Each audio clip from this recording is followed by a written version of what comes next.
மயிலானது தேசிய பறவையாக கொண்டாடப்பட்டு வருகிறது. இது காடுகள், புல்வெளிகள், மலைப்பாதைகள், கிராமப்புறங்கள் இந்த இடத்திலெல்லாம் அதிகமாக வாழக்கூடியவை. பல்லிகள், புழுக்கள், வண்டுகள், சிறிய பூச்சிகள், தானியங்கள் இவற்றையே உண்டு வாழ்கின்றன.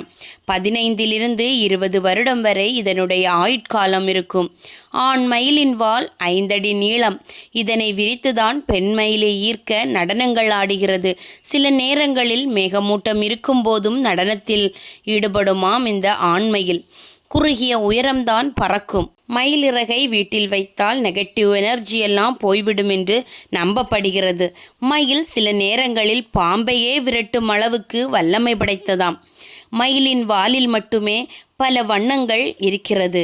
வேறு எந்த பறவையிலும் இந்த வண்ணங்கள் காணப்படுவதில்லை. மயிலுடைய வாலில் 150க்கு மேற்பட்ட இறகுகள் இருக்குமாம். சில மயில்களை மனிதர்கள் பிடிப்பார்கள். சில மயில்கள் அதுவாகவே இறந்து விடுமாம். மயில் நடனமாடுவது இனப்பெருக்க நடவடிக்கையின் ஒரு பகுதியாகவும் இருக்கிறது. ஒரே தடவையில் 4 to 8 முட்டை வரை மயில் போடுமாம். மயில் 11 வகையான ஒலிகளை எழுப்புமாம். பெண் மயில் அதிகமாக பெரிய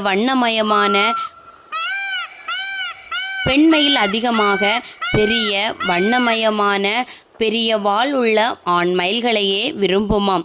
27 to 30 நாட்களுள் அதன் குட்டி. மயிலின் அடைகாக்கும் காலம் 27 to 30 நாட்களில் குட்டி வெளிவந்துவிடும். இந்த வீடியோ உங்களுக்கு பிடிச்சிருந்தா லைக் பண்ணுங்கள் ஃப்ரெண்ட்ஸ். தேங்க்யூ.